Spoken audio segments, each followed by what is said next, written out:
This is Sharp Money with Patrick Maher and Mike Somich on VSiN, the Sports Betting Network.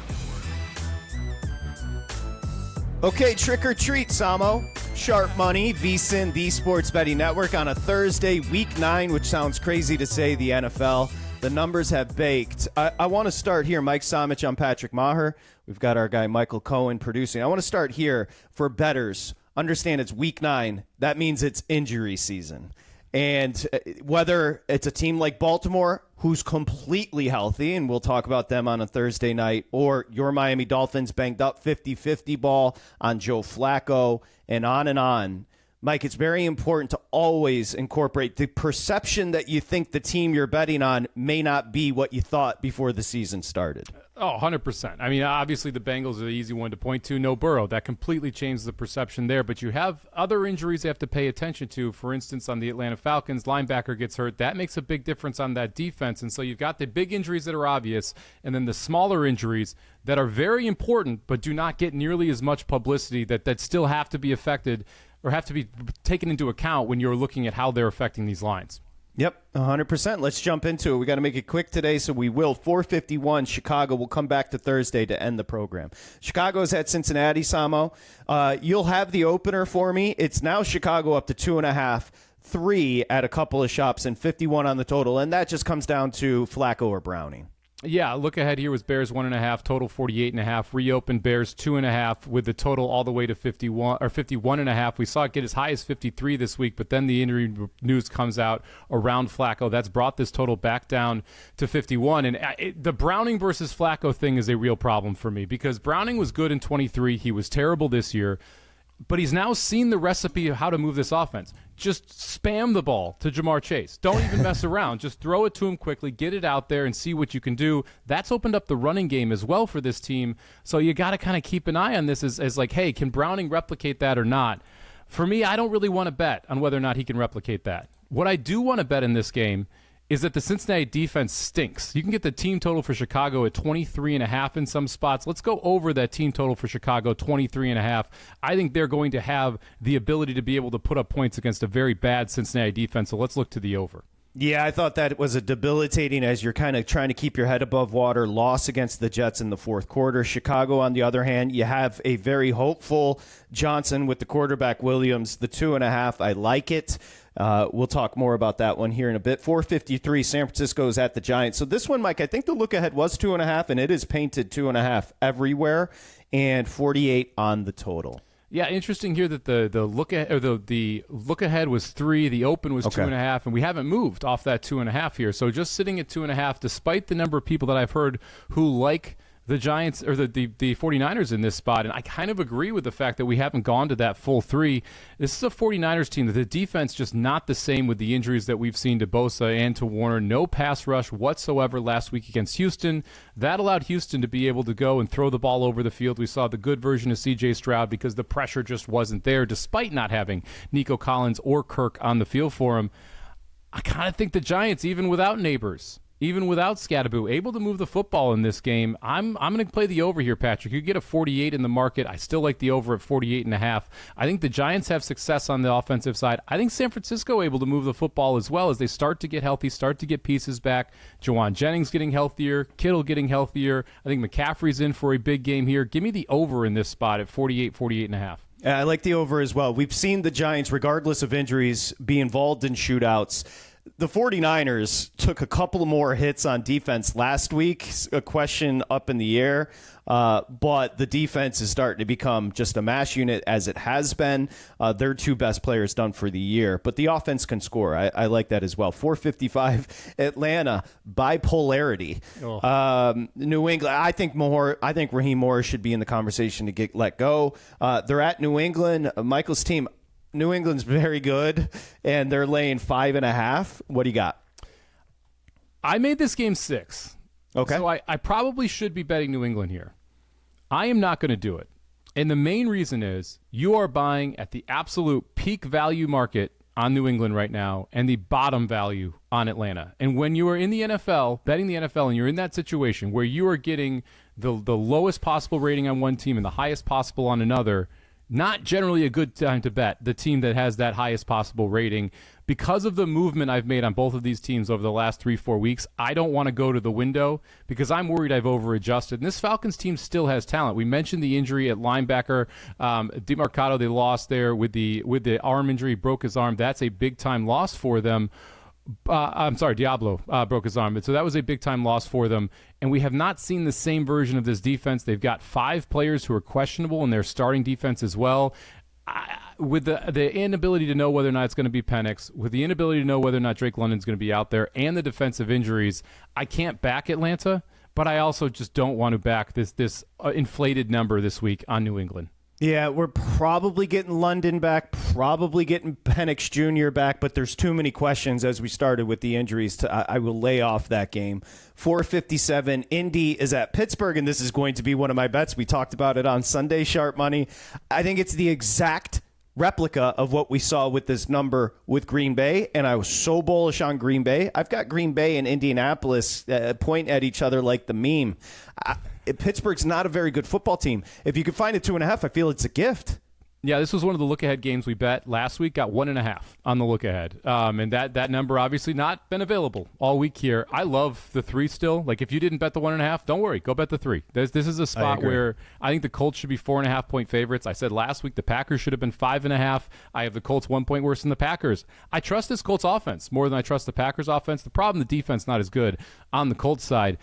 But I don't see the Pittsburgh offense really being able to exploit that against this team. If the Colts are going to be able to run the football, you've got the opportunity to hit downfield passes. You've got Pittman who can move the chains. You've got Warren who's going to be kind of that X factor. And Daniel Jones has played well, especially when not pressured.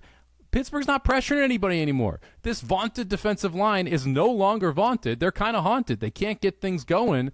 And if you don't have the pressure, you're not creating the turnovers. And if you're not creating the turnovers, this Pittsburgh defense is going to give up 30 a game. So I'll go ahead. I'll take the Colts. I think they stay hot here. Give me the -3. Injuries, as far as the offense, they've been completely free of injuries for the most part all year. Indianapolis, Quentin Nelson is all of a sudden an all-pro again, maybe the best offensive line in football, with some that we thought were going to be great taking a step back. It's week 9. We can finally start to say the Colts offensively are one of the better teams we've seen in a decade. It sounds crazy to say, but they're just not making mistakes. They're not turning the football over, and the running back is absolutely out of his mind. Yeah, top 4 DVOA offense that we've seen in the last 35 years. The most points per drive this century. That includes the 2007 Patriots, Patrick. That's more crazy. Points per drive than the 2007 Patriots right now for this Colts team. It's crazy. I agree with Mike. If you can find a 2.5, take it. But I'm fine with the 3, and I'm looking at all 3s with the Colts at the Steelers. 459, Carolina is at Green Bay. Your Pack 13.5. I need your team, and that is the Packers, to stop playing with their food, because I believe Parsons can take over every fourth quarter. It's just they get lackadaisical. They do, and offensively is where they're being lackadaisical. That's what's frustrating to me. I mean, the first half against Pittsburgh, what are we doing, guys? Stop. And then the second half, you complete 20 in a row, and you're just going up and down the field, just dancing all over that Pittsburgh defense. Why don't we just start the game that way so we don't have to deal with this crap later in the game? I like the under here. I played it at 44.5. It's now sitting at 43.5. I think it's good to 43, so I would still take it at the 43.5 number. I would, if you want to wait and see if you get 44 again, 44 is a number that matters. It's not overly important, but still does matter in totals. 24-20, obviously a likely score. I think the Packers try to run the football, don't have a ton of success here. They're going to have to go through the air if they want to be able to move it against the Panthers' run defense that's been a lot better. I just don't see how the Panthers move the football against the Packers, though. They're going to try and ground and pound. That's not a great way to try and move the football against this Packers defense. You need to try and find big plays down the field if you're going to be able to put up points. I don't think the Panthers are able to do so. Give me the under 44.5 here, Patrick. And just one more thought. Kraft is an emerging superstar at tight end. They've got just a plethora of wide receivers, even if one name doesn't stand out to you. Obviously, they can run the football, and Love is Love. He's great. A tremendous offensive line. That's why we're saying the lulls don't make a ton of sense, because I do feel like it's a team that should be in the same conversation as the Colts right now. Yes, they should. They have all of the pieces to be a very good team. They just take possessions off. which is just maddening. As someone who has them rated as the number 2 team in the NFL, not going to change my tune after last game where they cover easily against the Packers. Yeah, 21 was in the fourth quarter, but they never felt like they were losing that game. No. They were shooting themselves in the foot with missed field goals and missed opportunities in the first half, and then all of a sudden get things going there in the second half. Like Christian Watson over receiving yards as well. 36.5 is the total this week. He had 85 last week. This is way too low. He was fine coming back from that ACL last week. He is clearly wide receiver number 1 in that offense. He's going to get opportunities over 36.5 receiving yards for Christian Watson. 461 in division. Minnesota's at Detroit. Mike, it's time for a word you hate, vibes. And Minnesota's are down. And even Kevin O'Connell, who it's always sunny, seems to be a little ornery right now. And it's because he's going to be forced to start the kid and J.J. McCarthy. And the defense has also taken a step back. We have to be fair. Everybody wants to jock Flores, but the defense is not the same. And this number has jumped up to, you can give me the look ahead, but now I'm seeing Penny showing 9.5, everybody else showing 8.5. Remember, Pinnacle is a very sharp book. Yeah, look ahead was 7.5. We reopened 8. We've seen this go up to 8.5. Now we're at 9.5 in some places. Run to your book and tease this one, Patrick. Yes, sir. This is, like at 8.5, this is a very good teaser leg. I think this is a situation where there are exploitable parts of this Lions secondary still. I'm not sure if J.J. McCarthy is the guy who can exploit them, though. That to me is the big concern here for this Vikings team. They have to be able to move the football through the air. This offensive line also seeks quietly falling apart. They've already lost Kelly to the IR. You've got injuries at both right and left tackle. Darashaw in and out of the game last week. We'll see if he can go for the full 60. That's a problem with the newly minted Hutchinson in town and this Lions pass rush that's going to be able to get to J.J. McCarthy, who wasn't processing things fast enough when he was starting. I like the Lions on a teaser here. I'll tease them with the Thursday night game, the Ravens as well. You can get Ravens -1.5, Lions -2.5 as a 6-point teaser this week. Worth mentioning Isaiah Rodgers, who's been the takeaway king for Minnesota, landed on the injury report as well. Energy is great with Detroit re-signing Aiden Hutchinson. Tease. Bring it down. It's 463. Denver is at Houston. All of a sudden become interesting because I think off the look ahead, we have had some favorable Houston action up to 1.5. Yeah, this has been a flipped favorite here. Denver, look ahead, -1.5, open, -1.5. Now we're seeing the Texans, -1.5. And when I hear people talk about this game, the reason they give for liking the Texans is the improved offensive line play. And I kind of sit there and scratch my head, and I'm like, well, you realize, yeah, they were better, but it was against San Francisco, which, I could be a viable pass rush option for them. And the Baltimore Ravens 3-back, which had absolutely nobody playing defense, smashed in the middle of that was a game against Seattle, Patrick. I don't know if you remember that one. They had no ability to block the pass rush. It looked like the quarterback was scared. And now Denver comes calling, who, by the way, number 1 in pass rush win rate in the NFL. Why do we think this offensive line is going to have a good day? We don't, right? This is going to be constant pressure on C.J. Stroud. With the flip favorite and the total going up a point, which also makes absolutely no sense to me. Give me the Texans team total. You can get under 20.5 points for the Houston Texans. Let's go ahead. Let's take that under. I don't see the Texans offense being consistent, and I don't see them having success through the air, even without Surtain, who's the big injury in this game. He's on the IR, going to miss 4 weeks, because the pass rush for Denver is so relentless. How good? All-time good. They may break the all-time record. I fade the flip. I like Denver in this spot.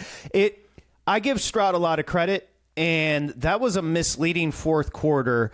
Seattle played with their food. They could have killed them. They had goal line stands all over the place. It was just a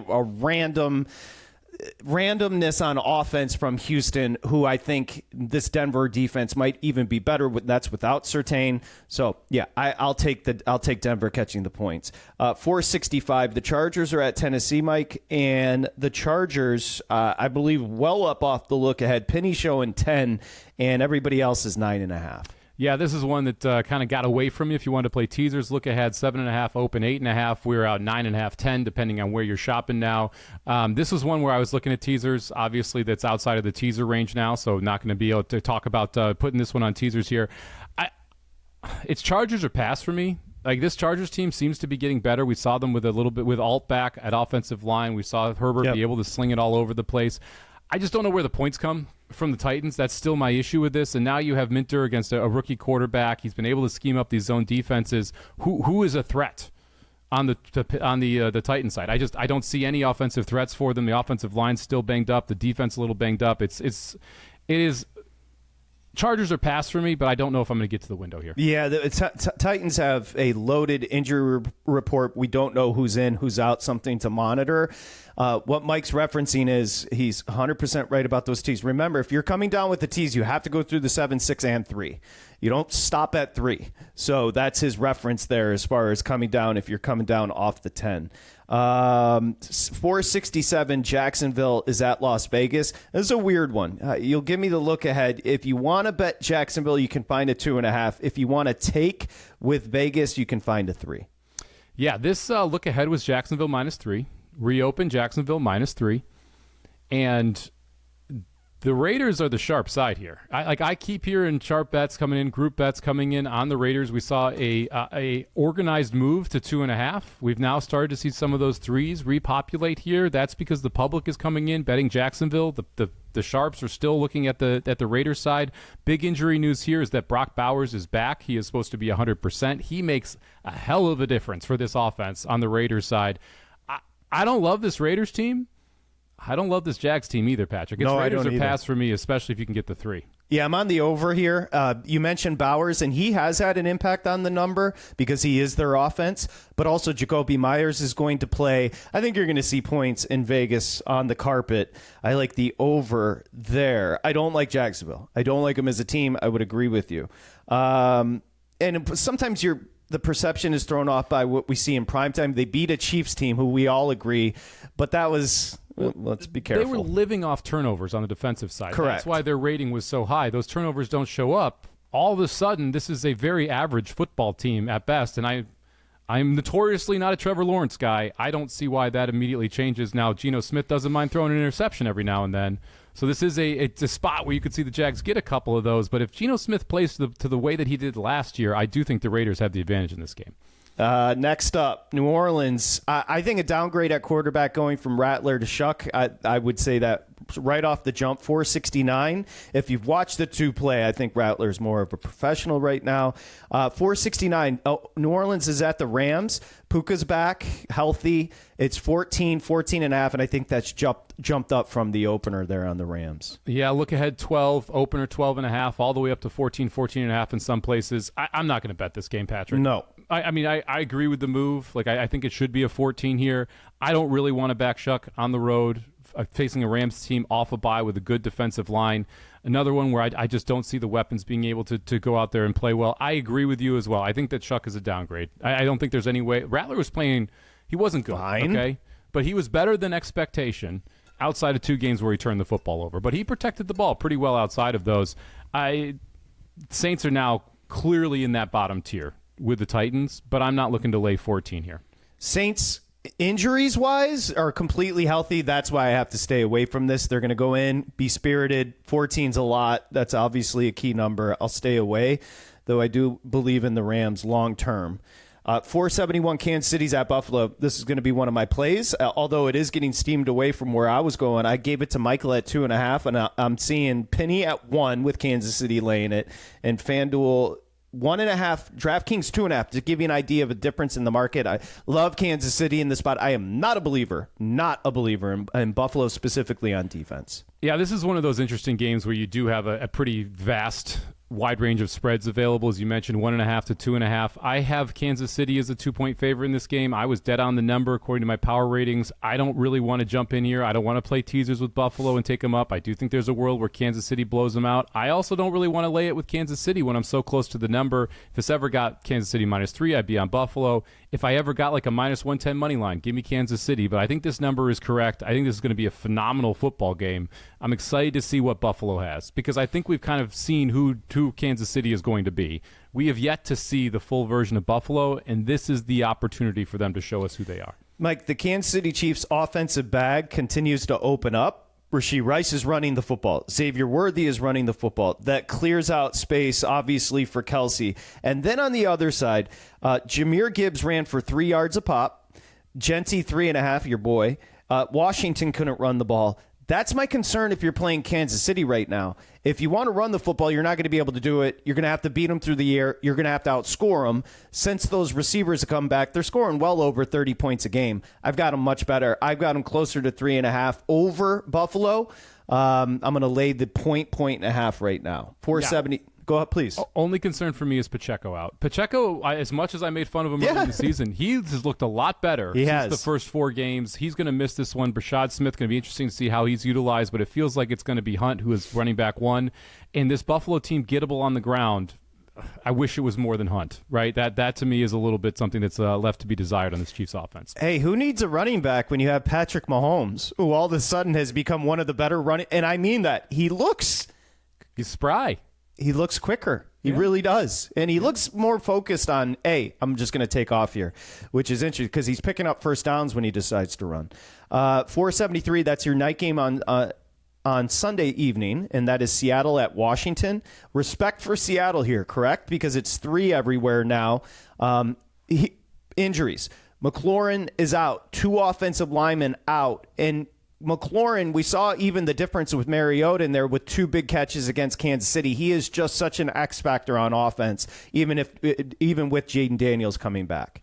Yeah, he makes a huge difference here. And yes, you have Daniels back, but you've got a very athletic Seattle defense here that is coming to town that should be able to hold him in check from a running quarterback perspective. So I'm not sure he's able to get everything going with his legs, and I'm not sure they want him to try and get everything going with his legs either, as he's now had 2 separate leg injuries this year already in the young season. I lean to the Seattle minus the 3. I played the 2.5. We're now at 3. The look ahead here was 2.5. I'm still on the Seattle side. However, the key number of 3 obviously makes a difference. If you like Seattle, you want to get a bet in them, bet half a unit now. See if a 2.5 ever pops and take the other side. But this is a Seattle defense that I think can keep Washington in check. And it's a Washington defense that, look, I'm just not scared of. They're not a very good defense. This Seattle offense should be able to move the football and have success. So lean toward the Seattle side at 3. No, the only problem with Washington's defense is they may have the worst pass D, and they're 20th against the run. Other than that, they're tremendous. Yeah. Seattle, I use the word every time, it's balance. A swarming defense, explosive offense, and they've been playing without their 2 best cornerbacks, and they're still awesome on D. I like this team a lot. 2.5, yes. Again, understand the importance of that 3. So Mike is right. If you can eventually get the 2.5, I'd lay it with Seattle. Monday night to close out week 9, 475. Arizona is at Dallas. Good or bad news that it looks like Murray is going to return, and Dallas is 2.5. It's bad news. Brissett, I would much rather have Brissett if I was going to back Arizona here. Man, this is a game, Patrick. It'll be happening. Not one that I'm overly. It's a game. Did you say it's a game? It's a game. It is a football game that is going to be played on a field that's 100 yards long. Look, I don't like this game at all. I don't like this one at all. I have no interest in laying it with the Cowboys, who are just so terrible on the defensive side. We got to keep an eye on their secondary, specifically their 2 safeties. Missed them both last week. We saw Diggs go to the IR. If they don't get any secondary help back, Trey McBride should have a day. Marvin Harrison Jr. should have a day, assuming Kyler Murray can get him the football. I like McBride props to the over because Murray likes McBride more than he likes Harrison Jr. So McBride props over for me. Maybe a team total Arizona just because Cowboys are so bad, but right now just the prop. I keep on staring, and the books are trying to figure out, and we have some time. Move back a little bit so we can stretch out. I keep on staring at this number, and it's 54.5, which has got to be, that's the biggest number on the board this week. They're trying to figure, if you are playing Dallas, it's a get-right spot on offense. Mm-hmm. So I just don't know the adjustment on those totals because I know for a fact, with Turpin and obviously Lamb, I know for a fact Dallas is going to score. I don't know if 53.5 right now you can find 53 at circa. I don't know if that's high enough for these 2. Yeah, I'm not running to the under. We'll just put it that way. Yeah, exactly.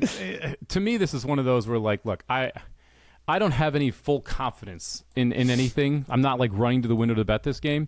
This is a fun game to put a pizza money parlay together. Take an anytime touchdown on CD, anytime touchdown on McBride, some over in receiving yards. Like, lean into the shootout, but lean into it with big upside with using these props to put them together versus just playing the over. As we discuss tonight's game, and it's sharp money, remember, you can go over to vsin.com and become a pro. I want to mention a lot of conversation in the news lately about props, and that's because they're profitable. And we've got a modeling system called Opta AI that's been on freaking fire. When you become a vsin pro, you become and you get all the Opta AI picks. That's not just NFL, that's NBA as well. So go to vsin.com/subscribe for that information. Framing Baltimore and Miami starts here. Let's go in division. Just a quick question for you. Baltimore is 2-5, correct? Baltimore is 2-5, yes. They're minus 130 to win their division. That is correct. Because they're playing nobody for the next, 4 or 5 weeks? Yeah, and they have to pass the Steelers and the Bengals. Not exactly teams that we are scared of at the top of that division either. On the other side of this, Miami is 2-6, and they're plus $1 million to win their division. You're not going to take a flyer? No flyers for me. Although, let's be fair to Miami, and this is why we constantly talk about expanding your portfolio and betting different sports. Breeders' Cup coming up with VSiN at the track, and Mike's a big-time profitable bettor in horse racing. The reason it's hard to bet the NFL is who expected that performance from Miami last week, yet they gave it to us, and this number is Baltimore. I think the look ahead was 7. It's past that key number of 7.5. Yeah, it was 7.5 look ahead. Open 7.5 has sat 7.5 for the majority of the week. We've seen 7s pop at times, but for the most part, just 7.5. There's now an 8 out at BetMGM, and the 7.5s are juiced on Baltimore, so I wouldn't be shocked if we kick 8. Great teaser leg. It's Baltimore pass for me. I don't trust that Miami performance at all, and I actually think we're getting a little bit of a discount on on Baltimore because of that Miami performance. I expect that you're going to see this Ravens team be able to run the football whenever they want against a Dolphins rush defense that is bottom 5 in the NFL. Like Keaton Mitchell props, you can get him over 15.5 yards. I think that you're not going to see designed runs from Lamar Jackson coming off the injury. I think that means the second running back gets a little bit more run. We saw him get a couple carries last week. I think he builds on that, able to go over that 15.5 rush yards this week. And then, I'm going to be teasing this one. I like Denver as another teaser leg. I like the Lions as another teaser leg. But you can get Denver going up from 1.5 to 7.5, Lions going down from 8.5 to 2.5, and then putting the Ravens here from 7.5 down to 1.5. Baltimore is completely healthy. That includes defense, although their best defender out for the year. Here's what's important to understand about Baltimore. The quotes are perfect. Lamar saying we're basically in, if we lose another game, we're done. So obviously the focus is there.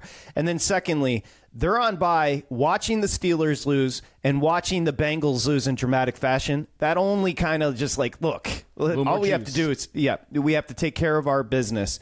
I agree. Take Baltimore and find an 8.5 with Detroit and bring that down, and there's your tease. Detroit's going to beat the Vikings. I can assure you that. I would be very surprised if Detroit loses. I'd be very surprised if Baltimore loses tonight. If I could find a 7, I would lay it with Baltimore, but I don't think I'll ever get it before kickoff.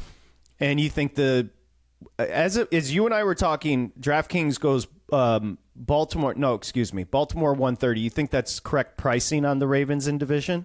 It is. You're too late to the game, in my mind, if you were going to bet them, because you could get plus 160 as much as, I think, 2 weeks ago, week and a half ago when they were on bye.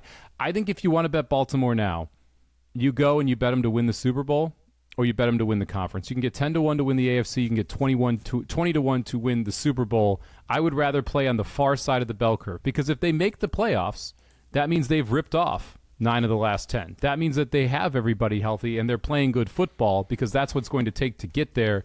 Then you're getting a team that was your co-favorite to win the Super Bowl at 6-1 when the year started, at 20-1 here. I would rather take the bell curve side of it, the far right version of the results, and take the Super Bowl or the conference win versus playing the division now. Mike, there's 2 things I want to do before we get out of here on Sharp Money, and one is just quickly on the World Series market. So, first off, I confirmed they do celebrate Halloween in Canada. So that and Canada is a drinking-ass country. Molson Ice, Labatt Blue Light, it's good. Tomorrow night, you're going to get a Game 6 with a chance to win the World Series at the Rogers Center. The place is going to be bananas, but here's the pricing, which is interesting. The Blue Jays over at DraftKings are minus 240 to become the World Series champ. Yet the Dodgers with Yamamoto, 2 complete games, are minus $151 tomorrow night. That says to you the books very much do not believe that the Dodgers can go win 2 straight, obviously, in Toronto. And frankly, I believe and agree with the books. If this is a yippee offense right now for the Dodgers, they had 3 hits last night. They had 6 hits the game before. They're doing nothing.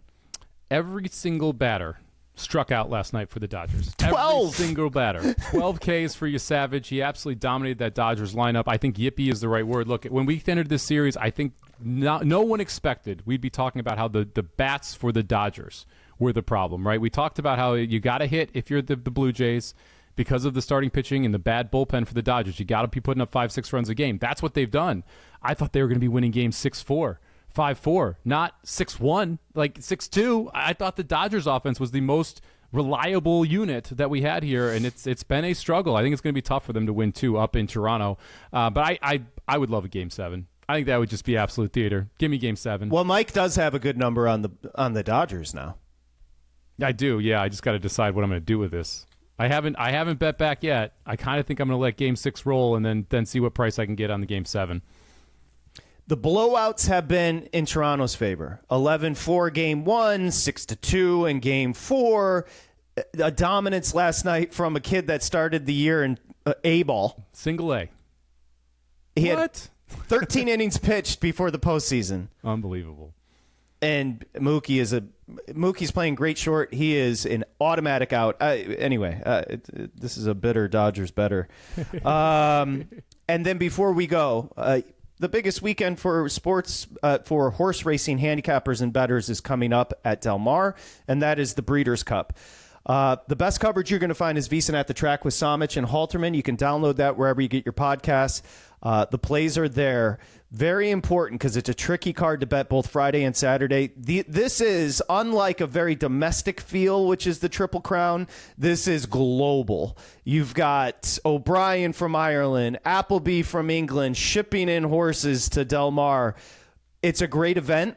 We'll get to Sovereignty, but just your overall thoughts here on Sharp Money on the Breeders' Cup. It'll look great. 2 days of racing from Del Mar. You've got some all-time horses that we're going to see run, or potential to be all-time horses that we're going to see run. You have very competitive races, very interesting races, and then you've got great betting races as well because of the way this shook out. You've got some vulnerable favorites. You've got some prices that I really like. You mentioned VSiN at the Track. We've got 4 episodes up this week. There's an episode covering the 5 Breeders' Cup races on Friday. There's an episode going up today covering the five of the Breeders' Cup races on Saturday. We've got interviews with David Aragona, who made the morning line for the Breeders' Cup, and Chris the Bear Felica on one episode. We've got our favorite long shots of the 2 days on another episode. So all your needs over there, VSiN at the Track. You can find it Apple, Spotify, wherever you get your podcasts, or at VSiN Live over on YouTube. So make sure you check that out.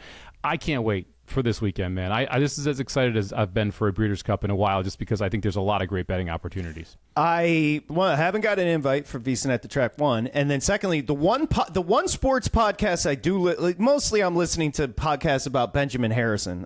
But so I'm a very boring person, but the one I listen to is VSiN at the Track. And I encourage you, if you're going to be betting the Breeders' Cup, to download it. That brings us to Sovereignty. Spike to Fever. Bill Mott did scratch him. There's no way to sugarcoat it. First off, it's a great field in the Classic. No way to sugarcoat it. Sovereignty not being there hurts. Yeah, it sucks, man. It sucks because he was the draw for a lot of the general public. Now, you're still going to get a lot of people who love horse racing to follow it. Not an issue there. You mentioned phenomenal field. We're talking top 3 finishers from last year. Every single horse outside of Contrary Thinking who is a rabbit in this race, and 50-1. Do not bet the 4 at any odds. He will not win the race.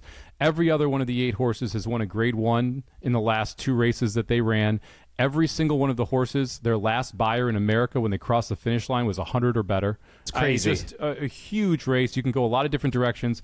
I'm bummed Sovereignty scratched, but I am happy he scratched after the Fever, because if he had stayed in the race, Patrick, it would have been a mind meld from a handicapping perspective. The tote would have been weird, right? How to approach him would have been fascinating. That would have been my biggest struggle, is do I want to get off Sovereignty? It would have been my top pick in the race had he been 100% healthy and go to one of these prices, or do I just stick with him and then get really pissed at myself when he runs his worst race of the year because he's sick, right? And so to me, it almost is, from a handicapping perspective, I think it's a good thing that he scratched. Obviously, bummed that he's not going to be there. I also think it opens up the race.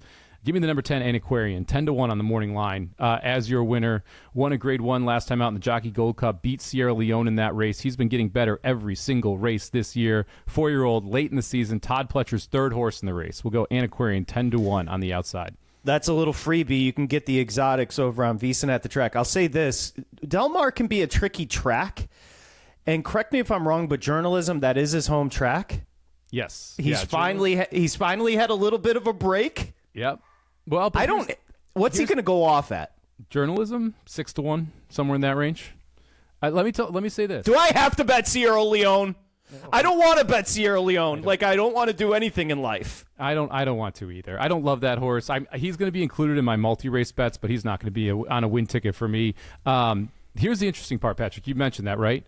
Well, look, Nevada Beach, the 3-horse, won over Del Mar. Fierceness won the Pacific Classic, ran second in the Breeders' Cup Classic at Del Mar. Forever Young ran third in the Breeders' Cup Classic at Del Mar. Sierra Leone won the Breeders' Cup Classic at Del Mar. Journalism, home track. There are so many horses that enjoy this Del Mar track that it's almost not as big of an advantage for journalism as it would be in other years because we've seen so many over this Del Mar dirt. Okay, good point.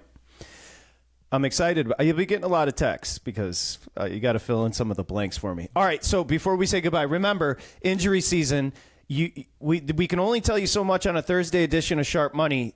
A lot of these, and hopefully with more regulation, we'll get better injury reports, but you're betting into games that are still very much up in the air with the injury report. We'll give you the final word on Week 9. Anything stand out? I think we've seen the cream of the crop rise, Patrick. We saw favorites dominate last week because of that. Every favorite is floated out about a point and a half. Be careful. Be careful out there. The revenge of the dog is a real thing because what we see in NFL seasons is you have the 1 or 2 weeks where favorites dominate, the market moves, and then guess what happens? We start barking, baby. These dogs start coming back. So be careful on some of these favorites out there. It's a dangerous world we're living in. There has been so much made about favorites the last year and a half covering at such a great clip. It always will come back to 50-50, peeps. It will, trust me, it will balance out. So just when you start to load up on those favorites, you're going to say, wait a second. Yeah, why did the dogs go 8-1 this week after the favorites went 9-1 last week? Well, maybe because all of the lines moved a point because everyone who cashed on favorites last week, guess what they're doing this week, Patrick? They're betting favorites. Market correction. Yeah. That's a real thing. All right. Good luck at the Breeders' Cup and good luck in Week 9, everybody. Mike Somich, I'm Patrick Maher. Sharp Money will be back Sunday night into Monday morning, wherever you find your podcasts.